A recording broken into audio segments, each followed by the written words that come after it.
Hello and welcome back to the ADHD Goals podcast. I have a very exciting guest for you today. Her name is Julie Legg. She is the author of a book called The Missing Piece, A Woman's Guide to Understanding, Diagnosing and Living with ADHD, which is out now in the UK since July. She is from New Zealand and she was diagnosed at age 52.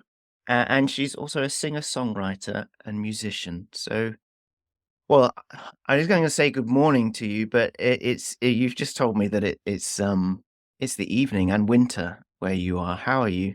Good evening, Julie. Good morning to you, Laurence. Yeah, it is. It is cold. It is. I count the number of frosts every winter season, and I gave up counting. In June. So it's been a freezing winter. It's been a bit miserable. But it's in the evening here and I have a log fire and I'm toasty warm. So I'm looking forward to spring and I go with the flow of the seasons and I love them all, to be honest. I shouldn't complain. That's just, as you were saying that, you were counting the frosts and then you said, I've been counting them since June. It just really threw me because I'm not used to associating winter and frosts with June. So how, as a singer, a lover of music, a songwriter, are there ever songs that say, summer and they mention the month, or the other way around, they mention a month and then winter, and you go, hang on, that's not right. That's a really good question. No, I don't think I've written a song that links the season to the month. So a lot of our music is actually played in the UK, and I could see that could be very confusing. But no lyrics thus to date have been about seasons per se. So I think I've managed that one nicely. Okay, well, usually we start the show with finding out a little bit more about the guests and their relationship with ADHD. So why don't you tell us a little bit more about you and your ADHD? Well, I'm just a regular. Oh gosh, I hate to say I'm middle-aged. I guess I've got to admit that. I was diagnosed at 52, but I have to rewind several decades, of course, to get to where I was. I always knew I was different, and by that, inside my brain, I had a very fantastical imagination. I was brought up actually on an island, a small island, and my parents and my siblings in the house that we lived in was remote and had no electricity. And so for 3 years, and they're the most important years in my life because I love them so much and I now resonate with them. But any which way, at that time, no electricity, you were up with the sun. I did correspondence school because there was no school on the island. And so that was writing in workbooks and then posting them once a week when the mail ferry turned up, and you'd chuck the mail bag onto the ferry and magically it would whiz away down to a tutor who would sign it and then send back more workbooks, in the future. So I was up with the sun. My parents were both primary school teachers, although not active teachers at the time. And so my school day was done by midday, and the rest of the time was playing. It was climbing trees. We had very little toys. I went fishing with my father every night for dinner. We just did. We just were. And that suited me so well. So I didn't feel different then because I had nothing to compare myself with. Yeah. It was just me and I had an absolute ball. It was awesome. Um, I I was singing with my siblings, round robin, 3-part harmonies. I learned to play 500, the card game, probably by the age of 6, because, that's what you did. And then when the Yeah. sun went down, and the kerosene lamp maybe was on for an hour or so, and then it was bedtime, and that was it really. And so we had no clocks, we had no electronics to remind us or to disrupt us or to entertain us. It was really up to me. So anyway, that's a poignant point because that's kind of where I'm at now with a little bit of electricity. So Mm-hmm. so back then that was really important. So it was, but when we left the island and went back to the mainland, I went to my school for the first ever time, and I realized that I was different, and it wasn't just socially different. People were really strange. They're really weird, and I didn't quite get them, particularly girls. My peers who should be my friends, I got on with everyone really well, but I never fitted in. So when I when never when was it that you moved from the island fr to the? From the island, I was about 8, so I was Yeah. very aware of myself and, aware of others. But I didn't kind of fit in, and I thought, even though I knew I was different in again, I say fantastical way, because it was a very wonderful. I loved how my brain worked, but other people didn't think the way I did. Mm. And I noticed when I say something or I blurt out something that they'd look at me and kind of roll their eyes a bit or push me out of a friend group because what I'd said was apparently inappropriate.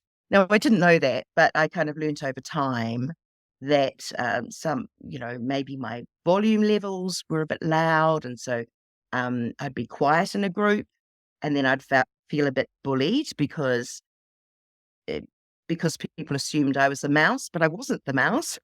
Mm. I was the mouse that could roar very loudly, but I just felt that no one really got me, and I just thought they were very confusing, really. But I kept my head down. I had good grades. Um, Fast forward through high school, um, into the workforce. Uh, uh, was very, very capable at what I did, but got bored very Mm. easily. So I went through about 4 or 5 jobs in about 2 years, and these are full-time jobs.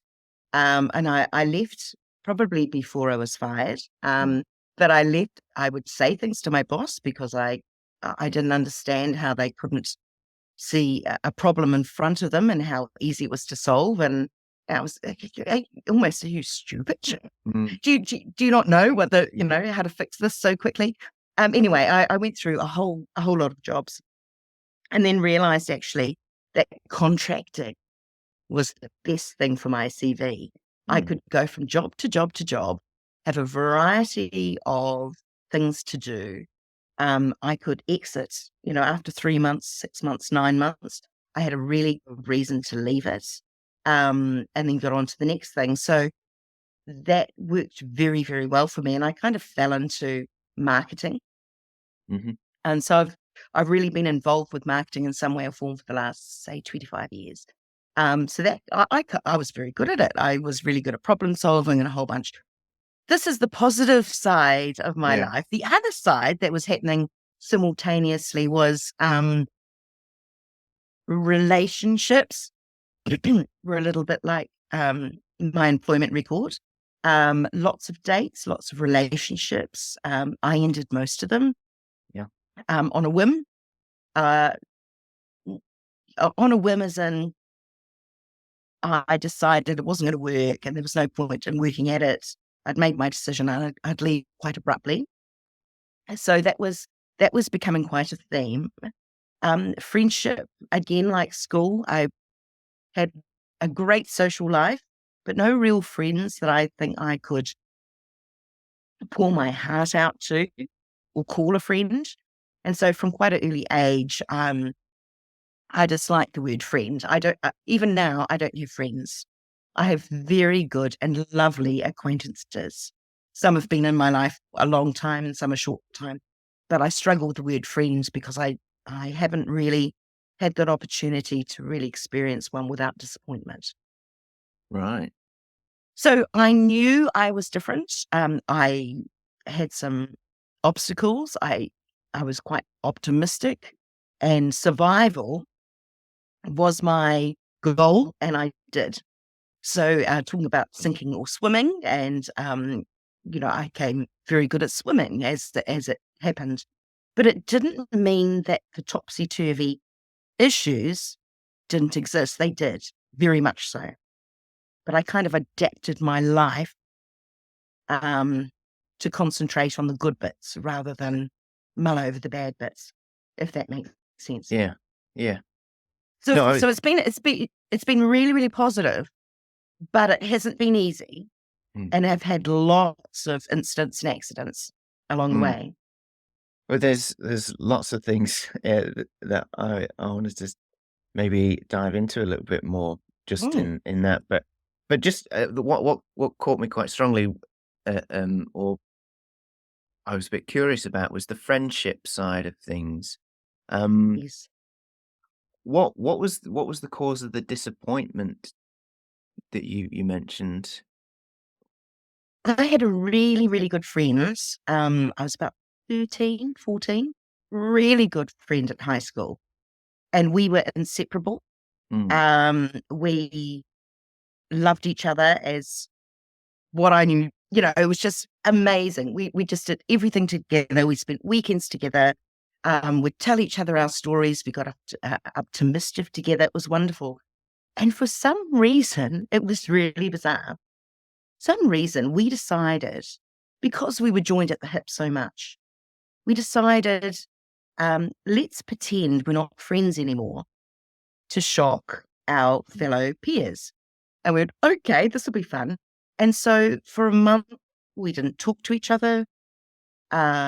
We snubbed each other at lunchtimes, and that continued. mm, It never went back mm, to what it was. mm, And I'm thinking, how can that be? How can that, how can that be? So, but then it became, that was a high school experience, and that, mm, that became kind of systematic. I'd get on with really wonderful workmates. And as soon as I left that job and moved on, mm. I wasn't on their radar and they weren't on mine. And so that ended. So my life has been a very happy and interesting and fun, but series of Yeah, friendships yeah, and moments. There hasn't really been any. I can't say I've got any school friends, for example, yeah, or friends that old workmates. I don't, yeah, we don't keep in touch. That's kind of the end of things. So this all accumulated, and it was what I knew. It was fine, until it wasn't. mm. And this was the time, I went to seek an assessment for ADHD. Uh, Did you that know how did you like, 'cause for me, when it was suggested to me by a therapist, that you might have ADHD, if I'm being honest, I didn't really know what ADHD was because it never come into my so, you saying you went to seek an assessment for ADHD, how did it come Yes, into your, into my into your sphere. yeah, Mm, mm. Oh, really good question. Look, a family member, that was diagnosed with high functioning autism. mm, And I thought, oh, this is really interesting. The curious brain that I had, I'll research this. yeah, Um, because it's genetic. Oh, well, I don't know. Could this include me in some way or form somehow? And so off I went researching autism. But what I found, that a couple of things resonated, but no, that actually wasn't my gig. I didn't tick enough boxes to really even hint that, autism spectrum might be my thing. However, just by accident, I was watching, Love on the Spectrum, which is a Netflix show yeah, about I've heard about it, I haven't neurodivergence. seen it, Yeah. Yeah. And it was young people dating, and they had, primarily on the spectrum of autism, but then a few, the term that I now know, comorbidities. So, some would have autism and ADHD, and some would be dyslexic as well, and some would have other issues. And there was a particular character who had autism and ADHD, and she personified me. It was like, that's how I think, in the confines of my room. It's just like, yeah, that's how I think. And often I'd realize that I'd squashed that character in me, that maybe I had toned myself down for situations in the workplace or amongst peers where I should have, not been so filterless and, animated and the rest. And so I started looking at ADHD traits. And the more I looked into that, I was ticking every box. It was like, yep, yep, yep, yep, yep, yep. And then I looked into some of the ramifications or how ADHD manifests. And that's when it was like, oh yeah, I can see. I look backwards and thought, I can see how I've come to this place and the journey that I've traveled, and how ADHD has been every step of the way has been in my life. But I didn't want to. I say the word, I self-diagnosed myself, but I wanted more than that. I was pretty sure I had it, but I wanted an assessment to tell me, because what I had found explained my whole life, which is a pretty life-changing thing. And I didn't want to just assume that I had it, guess that I had it. I wanted a professional to tell me that I did or didn't, or maybe I had something else completely. So I went in open-mindedly to see what result, will be at the end of it. And sure as eggs, yeah, it was ADHD. And it seriously, I know it sounds a bit yawn, because lots of people say it, but it was a life changer. It was like, damn it, that's why. And it's been awesome. And when I wrote the book, because I thought, how many people are particularly women, and given that I was 52 at the time, which was only a couple of years ago, but I thought, how many other people are going through at my age when 95% of your lifetime you didn't know? That's a huge life to live.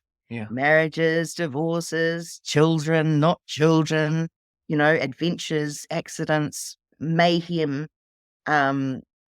shame, guilt, a whole lot of things. And so I wanted to put pen to paper or fingertips to keyboard and really lift the lid on what it's like to live with ADHD. But it wasn't just my journey. I invited other women diagnosed as adults to share their journey also. And so I know I've got the talking stick, Laurence. You've been very patient. No, well, I was just thinking, because obviously your book is called The Missing Piece, and the title resonates with me, and I'm sure it will with a lot of the listeners, because you're absolutely right. It does feel like it's life changing, because you're like, this explains it all.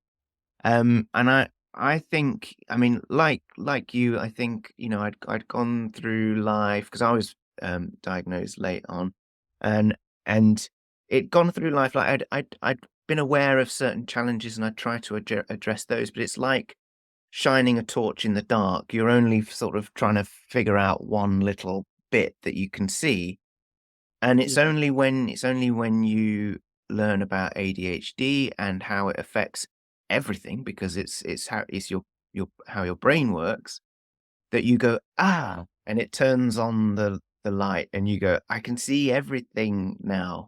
And it's yes, definitely. And there were so many epiphanies, like daily, almost hourly, when I look back at any situation, any point in my life. Why did I make that decision? Why did I do that? Why did I feel that way about a certain person? Why did I resign from that job? Why did I cry in that situation? when did I feel embarrassed because this happened and no one could understand what was going on in my brain? It all made sense. And that is huge, because if I didn't know I had ADHD, I would just continue not knowing and not shine as bright as I could, to be Mm, honest. mm, I've always been optimistic and really positive, but the down days can get you down, mm, you know. And when you understand how your brain works, as you said, when you understand, you can be, you can give yourself a little bit more self-care and self-kindness and go, it's all right. This is mhm. this is our natural reaction. It's okay. Yeah. Rather than beat ourselves up about various situations. Yeah, because before I knew about ADHD and having ADHD, you know, for any of those maybe mistakes or things that you'd found challenging, what I would have done before would be to admonish myself or uh, over time create sort of labels of saying, well, why are you going to start this project? You're only going to fail, or you're never going to complete it. You know, um, and it's only with understanding why I hadn't completed all those projects that I really, really, was so enthusiastic about, and I thought would have changed my life, but didn't because I didn't complete them. It Understanding that allowed me to then go, okay, well, if I do want to start this new thing, then I'm going to have to put these things in place in order to help me complete it or succeed. And I wouldn't Mm, have been able to do that um, without understanding the ADHD. absolutely. And I think for me, really understanding how dopamine plays such a huge part in my life. And I must say, I'm unmedicated Hmm. by choice. I went to see a psychologist rather than a psychiatrist. And I know waiting lists in the UK are pretty bad. And in New Zealand, they are also, they can be very, very lengthy. But regardless, and to be honest, I probably wouldn't be eligible for medication anyway. But I made that, well, yeah, pre-choice to go with a psychologist. So it's ADHD for me is still as raw as it was, Hmm. undiagnosed, but just understanding it really, really has helped me Well, big time. sticking with the dopamine theme, and so now that you're living with ADHD and you know about it, and you're mentioning the Mm, dopamine thing, I'm just thinking because before we started recording, you were just telling me that you live in South Auckland and it's quite rural, and you got dairy farms all around you, and you were talking about nature. I just wonder, did had you had you moved back rurally again, before you knew about the ADHD, or was that a conscious decision because you're like, "I need to get my dopamine from nature," and no, things like that? interesting. Yeah, no, it was a choice before. Mhm, Before I was diagnosed. I met my husband who also has ADHD, and he was diagnosed several months after I was. So mhm, we have two undiagnosed people together, highly creative, very musical, very headstrong, very emotional, very passionate. And we actually had known each other probably about 30 years ago, but had not dated. mhm, And so we got together afterwards. But just just be, uh, we knew we shared absolutely everything. So we knew 100% about our foibles and our desires and ambitions and our shame. Everything was shared, and this was the oversharing that we both welcomed, and we didn't know it at the time, but it was great.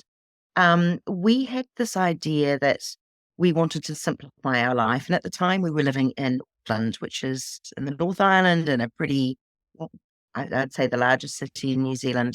And we decided that he's actually British, and his forefathers and father sort of lived on the farm and around nature. And with my experience living on the island, we thought we'd like to gravitate to something little, something that's more simple, and really strip down the chaos of city life. So you say South Auckland, but it's actually a couple of hours south of Auckland. We're in another region called the Waikato. Um, and yeah, I grow food from seed, Mm. um, which I save from the season before. I preserve, and we eat from the garden. And occasionally we'll go to the supermarket to get, whatever we aren't able to grow. But it's very simple. We don't go by the time. We wake up when we wake up, and it mirrors this earlier life that was just so amazing for me, and I feel I've got it back. But yeah, we kind of gravitated towards that before our diagnosis. So I think it was quite intrinsic that we needed that, or we had sensed that that would be good for us. Yeah, it Yeah. does sound idyllic. I mean, I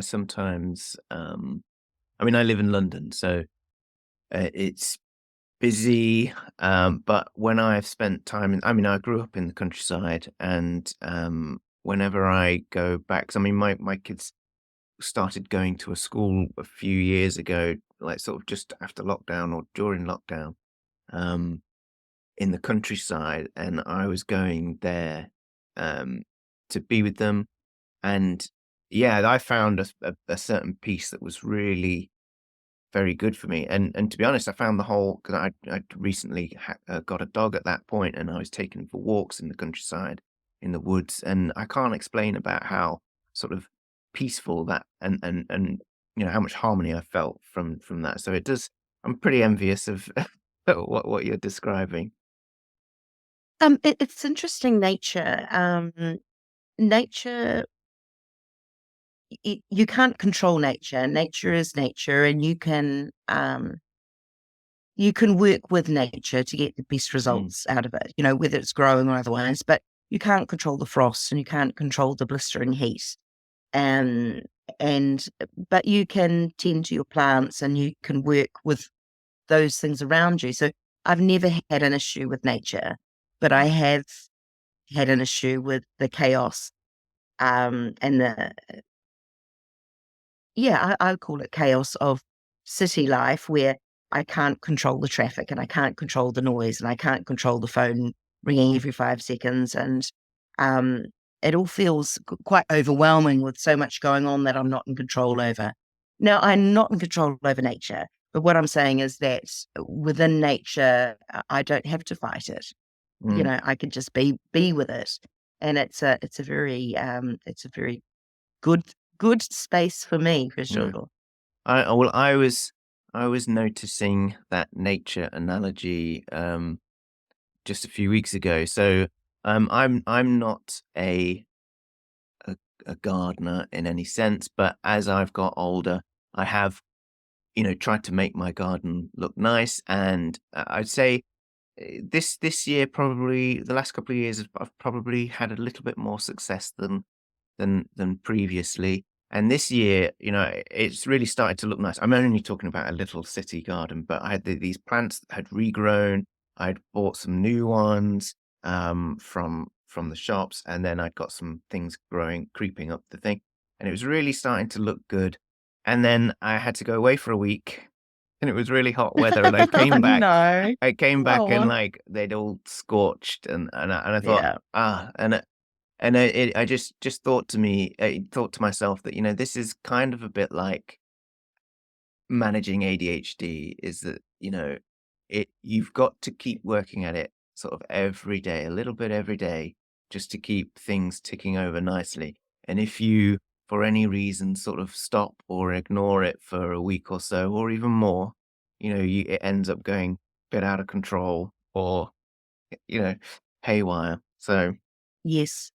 Well, the next time you go away for a week, um, to fill a milk bottle or a Sprite bottle or Coke bottle, yeah. with water, and turn it upside down so it drip feeds the plants. But it's a little bit like, with ADHD, you've got to understand the problem.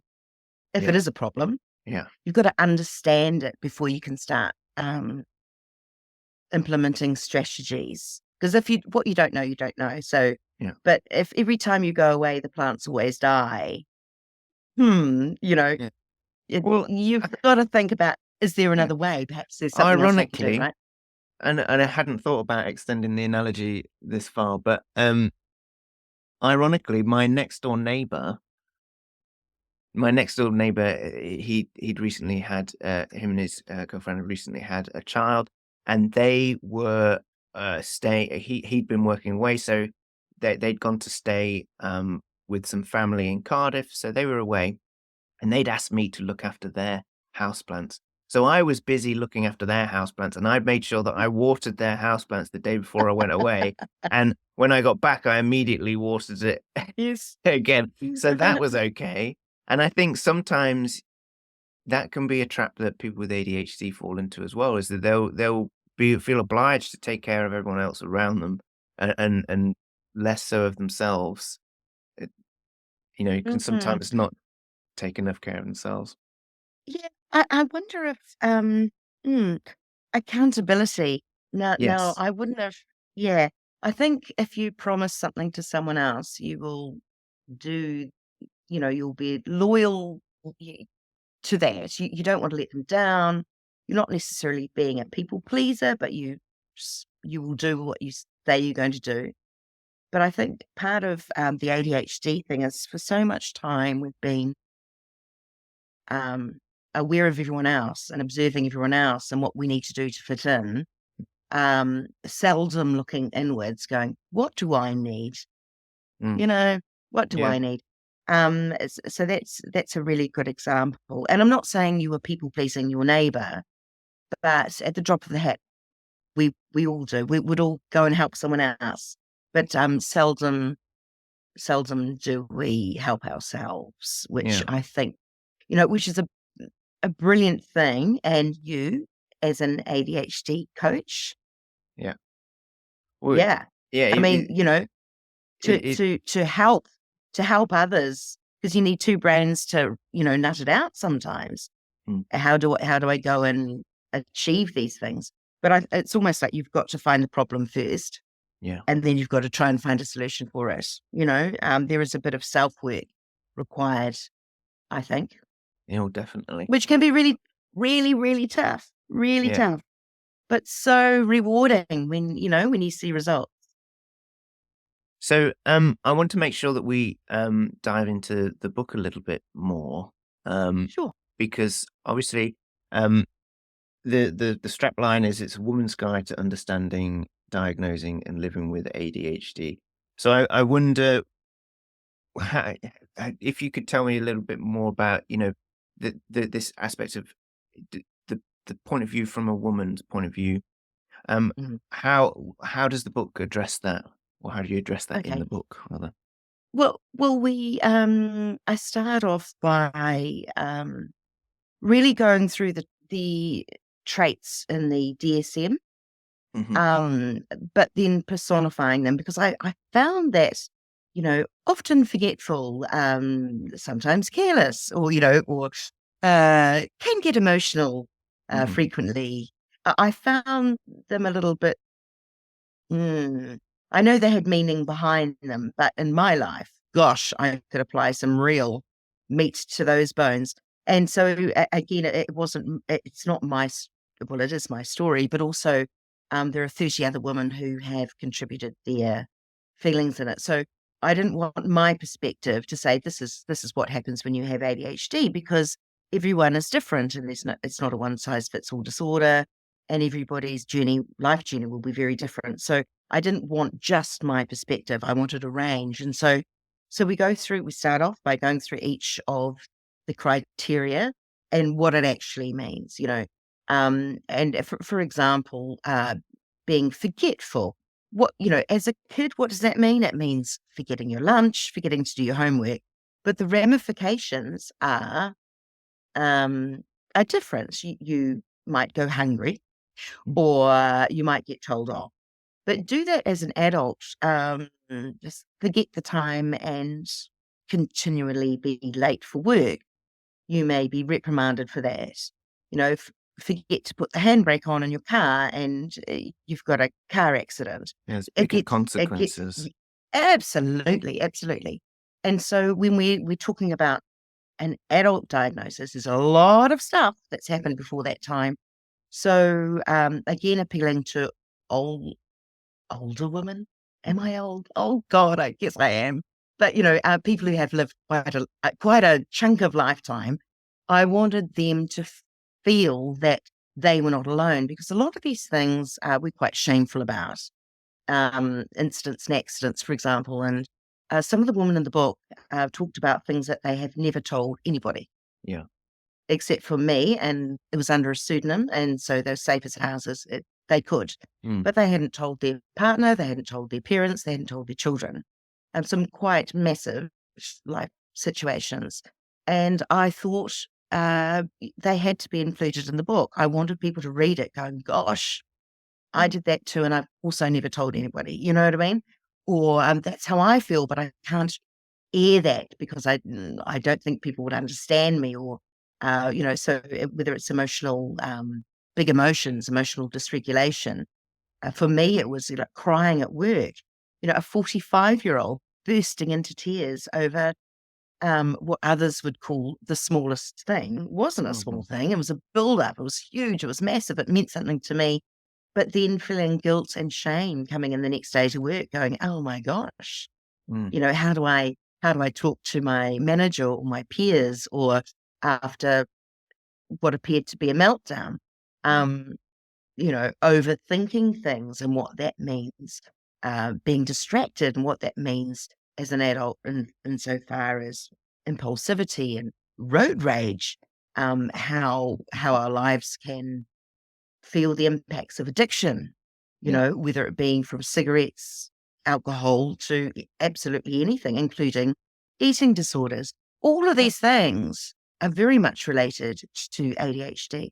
So we go through some criteria, and then I wonder, of the 30 women that contributed to the book, were all of those diagnosed late, as opposed to were any of them ever diagnosed as a child? And the reason I ask about that is because I'm aware that, all the research, or most of the research, I think that's changing now, to date, had always been on young boys, and therefore it was probably unthinkable to diagnose a young girl with ADHD.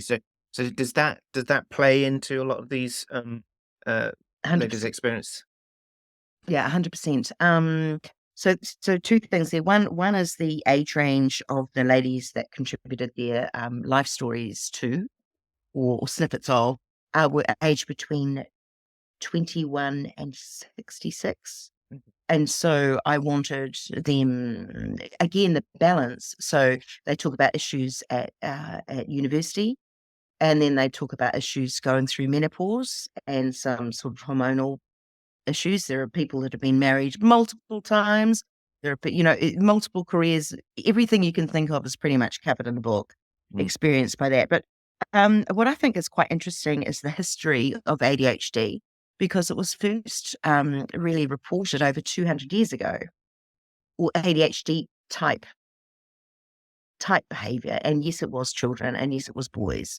And it was really, when you go through the DSM, even in the 60s, and it was tweaked, and it wasn't even called ADD until late, and then ADHD in 87. Very much boys, very much stereotypical. I knew nothing about ADHD except at high school. There was kind of a murmur about a naughty boy, he must have ADHD. I didn't even know what that was, but I knew it can't be great, because it was not seen as a positive thing.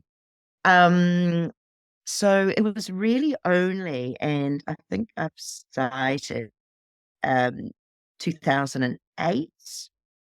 Somewhere that was kind of the time where, unless you were studying childhood psychology, you probably would never know about ADHD. And then it was kind of illuminated throughout sort of the medical world that, yes, it could be an adult thing. So we're really not talking that long ago. And then that has to ripple through, of course, not just the medical professionals from a psychiatry point of view, but ripple down to the general practitioner, the doctor that sees clients every day level. And so it's taken time to ripple through. And even now, there are some doctors that will dismiss ADHD. They personally don't know much about it, and they'll say, "Well, hang on, you've had a career and you've got a PhD, so no, you can't possibly have ADHD." Was yes, absolutely you can. Having ADHD doesn't mean that you're not intelligent. We can be highly intelligent. We can do everything that anyone else can do, but do it in a different way. And that different way could be a non-linear approach. It could take more time to process information. We may have gone through lectures and through work being distracted and spending twice as much time to write the report that was on someone's desk the next day. And those things are unseen, but you can still achieve, if that makes sense. Yeah, So, those unseen things, the masking of like, well, this is a challenge for me, so I'm going to work 3 times as hard at it, or working 12-hour days because you feel that you haven't achieved what other people can do. Yeah, but I mean, yeah, there's nothing to say that we can't be high achievers, and in a lot of cases, people are when like as you say, to bring it back to dopamine, when the dopamine is engaged, because this is the thing that we really enjoy doing. It's like mm. supercharged, and yeah, we can get those things done. But But I we was also, gone. sorry, Well, no, I was going to I say, was slightly off topic, but when you said like, oh, the first cases of ADHD was sort of like 200 years ago, I was just thinking or that ADHD light, yeah. the ADHD like, yeah, I'm gonna have to look into that, because if I always think, it's only probably since like the Industrial Revolution when people started, when people started going to schools to feed the economy that we were building around the Industrial Revolution. So I was just looking up that and stuff like that. That makes sense that they would only start sort of noticing it once we started Yeah. creating this box around what normal people should Yeah. be doing. Yes. And it's interesting, a lot of the COVID lockdowns, that dilemma that was Mm, felt worldwide created quite a spike in a lot of adults to mm, go and seek an assessment, because it was such a sudden change of the routine. And maybe that whatever routine they had was working for them or not. But the sudden change, and all of a sudden there was no social, there was no routine, there was no going into work. There's a whole bunch of things that really put attribute to going, hang on, I'm not coping. I used to cope and I'm not now. What is it? mm, You know? I just wanted to talk about the history. So the the first one was in 1798. There uh-huh, was a chap called Sir Alexander Crichton, um, and he described the symptoms of children, particularly as the incapacity of attending with a necessary degree of constancy to any one subject, mm, and difficulty sustaining attention in tasks and play activities. So, with understanding and research and science and the whole lot, the research is just skyrocketed. It's been amazing. We know so much more about ADHD as we know it today than ever before, and that's brilliant. But those years ago, they were just trying to work it out. What's mm, going on here? And I think they called it derangement. And there was another. Yeah, there were other situations, and in fact, they invented a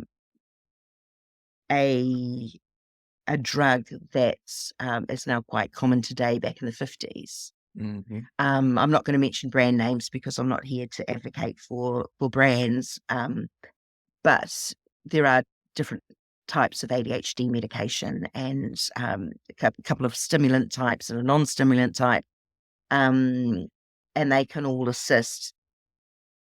I have heard with the medication that it helps take the edges off, Mm-hmm. some sharp edges or some rough edges, but being unmedicated myself, I can only imagine what that would be like. Mm. Some women have talked about medication for the first time, and there was silence. There was no noise in their head. And I Mm. can't imagine that because there's uh, 100 things going on in my head at once. So for my mind to be quiet would be quite spooky. So getting used to that, or being able to concentrate on one thought. Well, I've Yeah. never ever had one thought, unless I'm hyper focusing, and then 8 hours Yeah. later I realize I haven't eaten, and you know. Yeah. I mean, I'm unmedicated as well, and Oh, good on you. I I mean, but it doesn't mean that there aren't days where I go, oh wow, I wish I was on some sort of medication that would mean I would just be able to get on and get through and do this or whatever. But at the same time, yeah, I do think, oh, I like the way my brain works a lot of the time. It's just sometimes it gets in my way, and so yeah, I'm there is a bit of trepidation about what that would be like. But I'm curious, I do wonder what it would be like. Um, but at the same time, I think I do need a certain amount of that noise. But I think, I mean, I like to use regular exercise as a way of topping up my dopamine and making sure that it's a slow release of dopamine and not a spike and a crash. But I think Yes. in terms of maybe the emotional regulation, meditation has been, I mean, I do find it hard to stick to a regular meditation practice or habit, but the times when I Mm, have, it just gives me an extra bit of space between me and the reaction. Like I find a little bit more time to notice a feeling, and I'm more able to respond to it. So I think with those, if I am able to maintain those habits of regular exercise and meditation, that mm, for me, talk about mm. taking the edges off. That for me is Yeah. enough. Meditation's really interesting. And I write about it in the book as well, because we kind of we kind of know what we should do to help ourselves. I mean, Yeah, sleep well, eat well, exercise well, meditate. yeah, I struggle with exercise because I've got other things that I want to do, and they give way to what I should be doing. But also I find that meditation is actually quite difficult for me to be still, but I've replaced that with mindfulness. And so I can walk around the garden and I'm barefoot and I listen to the native birds. We have tui in New Zealand, beautiful songbirds, beautiful birds. And at this time of year, there's a few early buds coming out, and just all around me, there's song. hmm, Um, and it rains and I'll stand outside and be rained on, and love that feeling. So instead of meditation, I have my equivalent that seems to yeah, work really well for me. Mm. yeah. Well, if I specify a little bit more, because yeah, when I say meditation, I find the when I tend to drift away from meditation and be like, "Ah, no, I can't be bothered."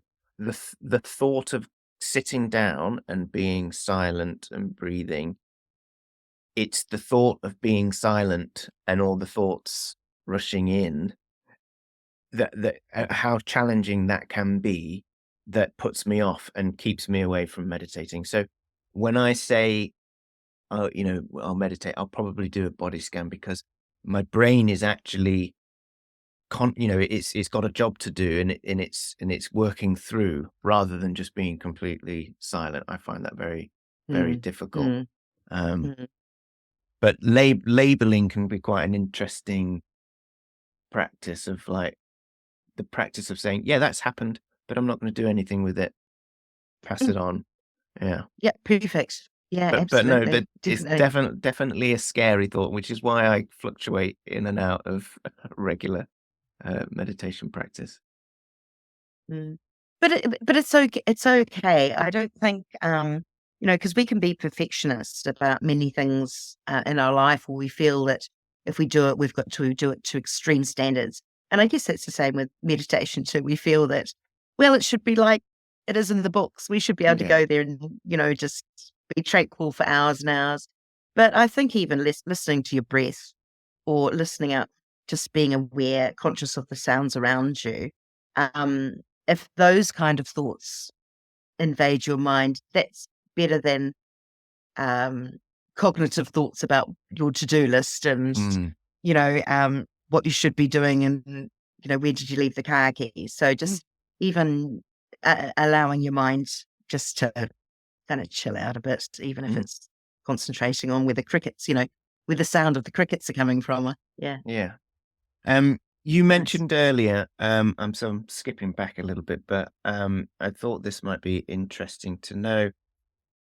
You mentioned that your husband has ADHD, and I Mm. just wonder, have you noticed a change since you've presumably both, well, you obviously you've written a book, but the learning that you've done about ADHD and understanding what is actually happening, how has that changed your communication with each other in the relationship, in terms of being able to say, ah, okay, this has just happened, blah blah blah. Yeah, How has that yeah. changed your communication now than without having that language of ADHD Mm. beforehand?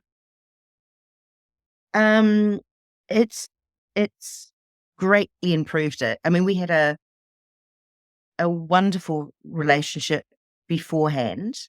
Now knowing what we know, particularly with regards to trip hazards, as I like to call them, the things that do make a bit of a ruffle, emotional outbursts. You get two ADHDers having emotional outbursts at the same time. Now, they can be extremely positive together with joy and excitement, or they could be quite catastrophic. Should they be anger and frustration and, those sorts of things. So we, um, we actually do a podcast series together as a couple. And a lot of it is understanding ourselves, and we can see ourselves in each other. So we can almost anticipate whether it's the look on the face or a few from grumpy grumps. Now's not the time to discuss X, Y, and Z, or I understand why the other was so emotional over the smallest thing, because I get it, because if I was in their shoes, I'd probably feel the same way. So I think we understand each other better, and we've always been very open to each Mm, other to be able to discuss absolutely anything, but now it's even more important. So we try not to let anything bottle up, mm, and it doesn't have to be about the other person. It could be an external factor, something that's happened or we've seen or something we've felt.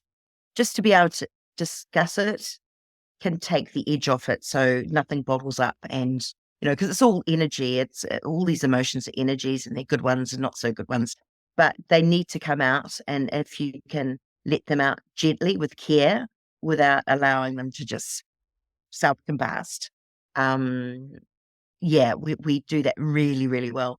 And we know, actually, we we can never fight, because if we do, it's just not worth whatever outcome mm, may come from that. So we don't allow ourselves to. mm, Um, we'd prefer to walk away and just say, "Whoops, I'm walking around the garden," or "I need some time," or I'm just going to go and, I don't know, do something and then come back in an hour and then go, hey, sorry, I said what I said, but I kind of meant it. I'm really frustrated about this. And then we'll get it. But, we can still talk rationally once all of that emotion is taken out of it, because what we had to say was real. Mm. It's just how we communicate that.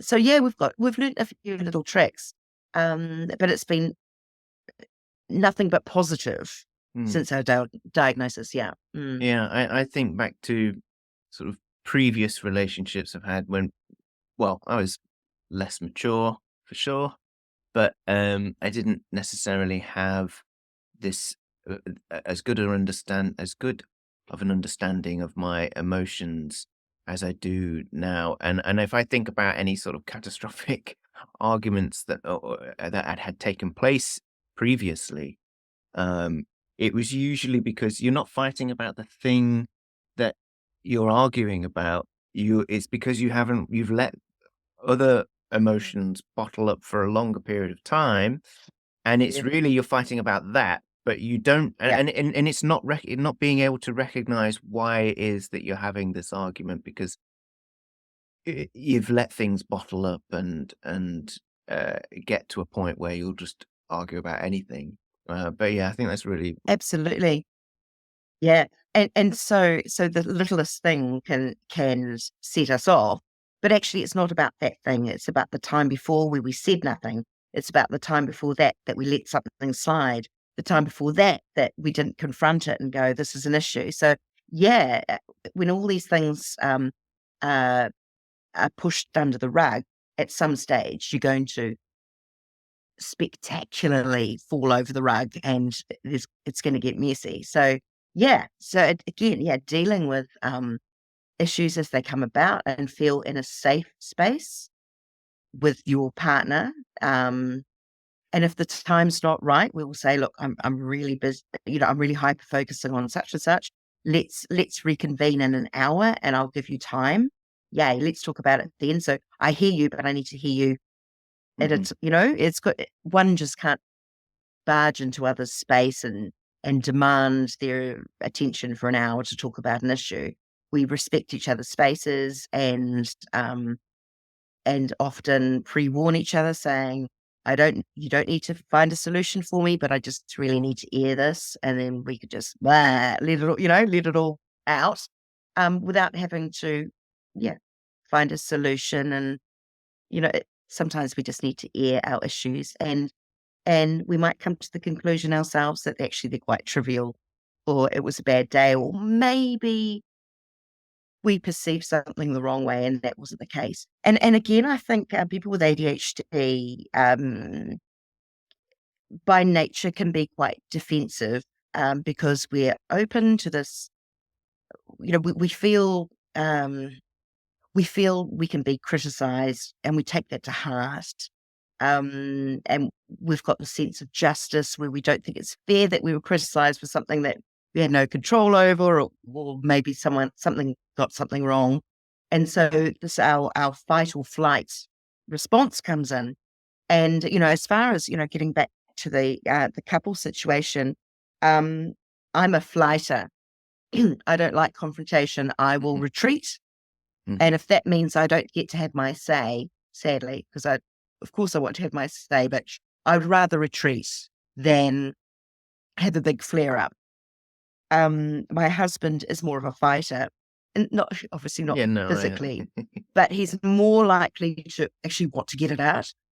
Mhm. Excuse me. I apologize.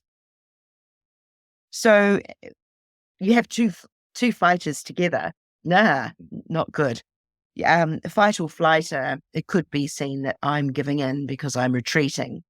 But due to the nature of the relationship, that won't ever happen. I'll always come back and say, I wasn't able to put my words together concisely to tell you how I felt. Mm. Maybe I cried instead of answering the question. Mm. So so again, having this leniency or understanding between the two, um, is brilliant. And we go, that's okay. Let me think about it. I'll come back to you. And I can come back in a reasonable, unemotional manner. put my thoughts together and explain why I reacted that way, or might, sort of Yeah. add my piece. But imagine you don't know you've got ADHD and Well, feel bullied. I never get to have my say. They're always controlling the conversation. I'm not saying a controlling character, but you can easily um, put things into a box that isn't necessarily there, yeah. if that makes sense. You can be challenging navigating, I won't say arguments, but, discussions that you need to have in order to work through, potential issues. Because, a common thing with ADHD is self-awareness or lack of self-awareness. And so you might not always know what it is that is triggering a certain emotion, and Mm, therefore you're wanting to talk through it, but then maybe you'll say, well, it feels a bit like this, and I think I'm upset about that. And then, I mean, but that might come out wrong, and it might be not, yeah, I think you used a word earlier, phrase earlier, but you might have uh, perceived something about the way they did something, which they have a completely different um, point of view on it. No, I didn't do it for that. This is why. And you go, "Oh, okay." But you might come out trying to feel for what it is that you're feeling, trying to explore that. And then, but then they get offended. And then if you're conflict averse, you think, "Oh no, I've upset them." And then you're like, "Oh no." And you feel shame.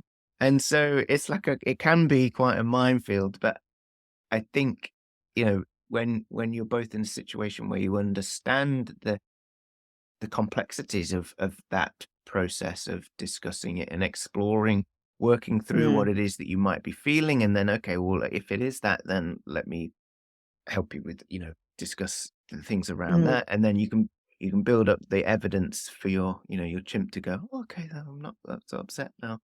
Yeah. But I, it, I, I think Laurence, what might be particularly challenging is with a neurotypical with an undiagnosed ADHD, mm, because they may seem so irrational with so many things, with their overexcitement or their interrupting or over talking or under talking, or maybe a change of character quite swiftly as they're masking, and you go, what's going on here? You're not normally mm, like that. Why are you like that when this person's in the room? you know why do yeah, it can be quite confusing, so I can see how that can be challenging. And I've had relationships in the past that that's certainly been the case.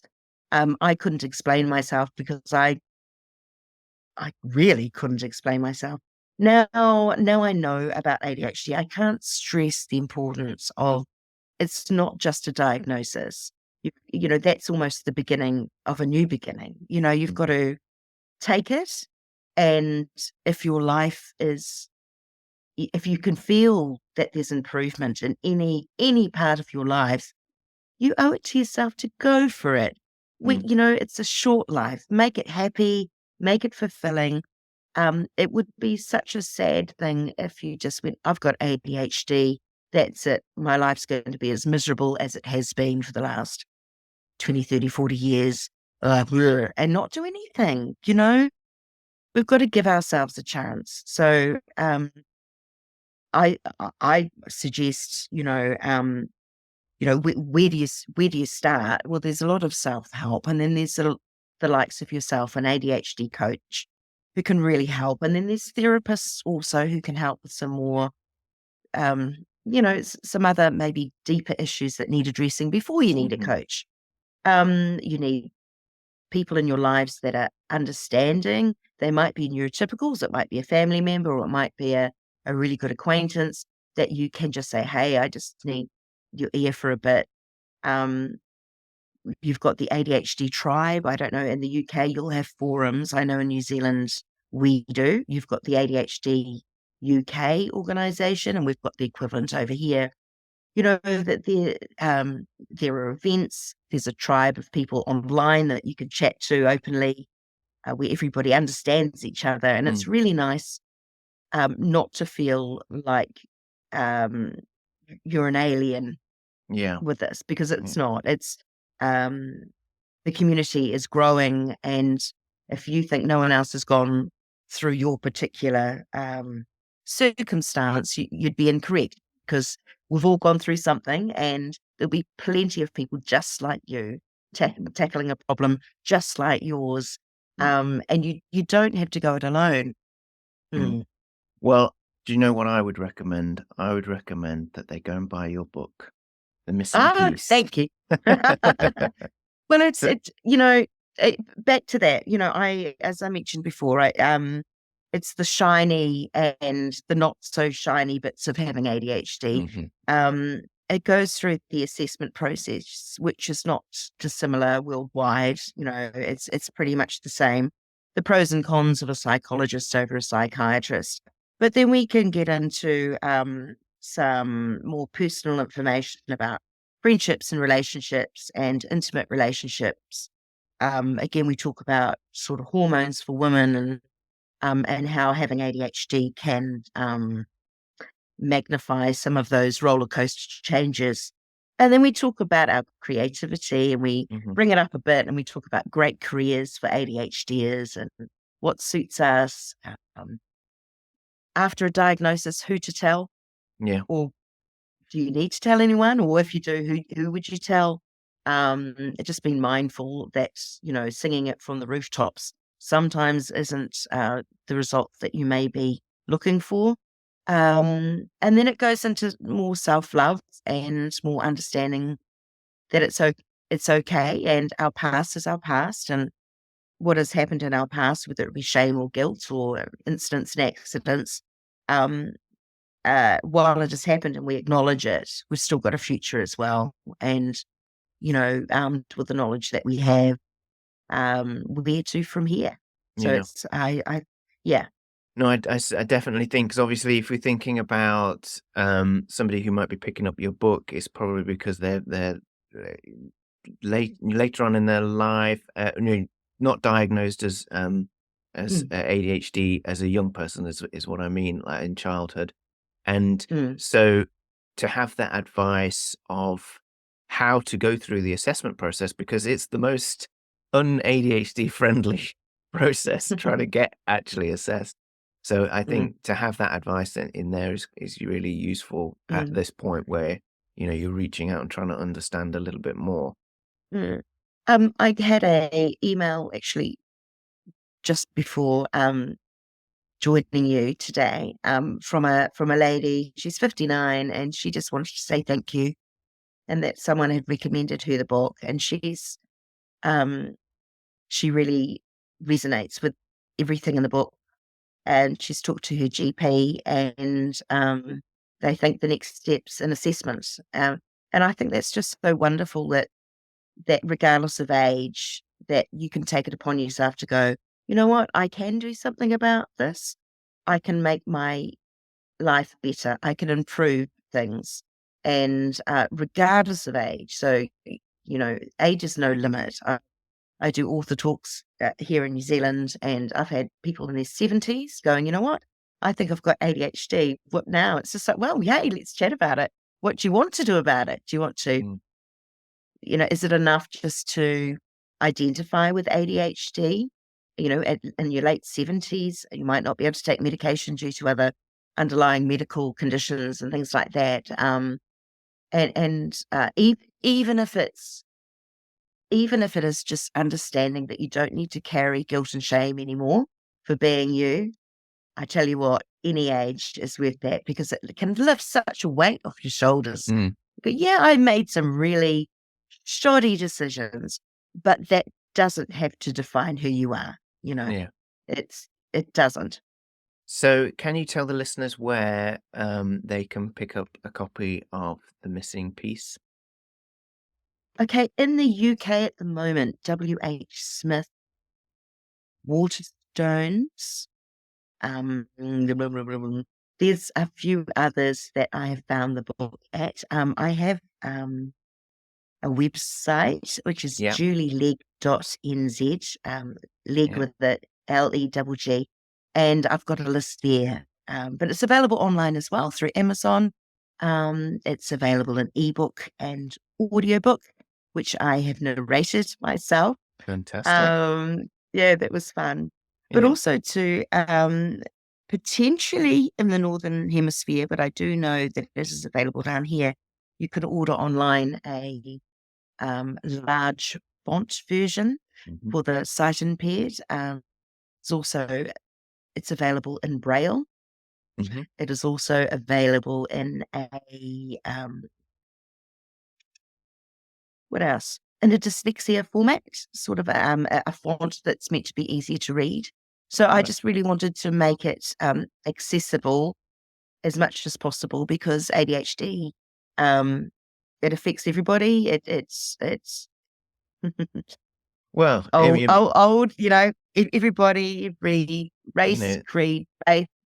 the You world, name it. the world itself has been sort of fashioned into a non-accessible way for people with ADHD. So it's nice that you're Yeah. making your book Yeah. accessible.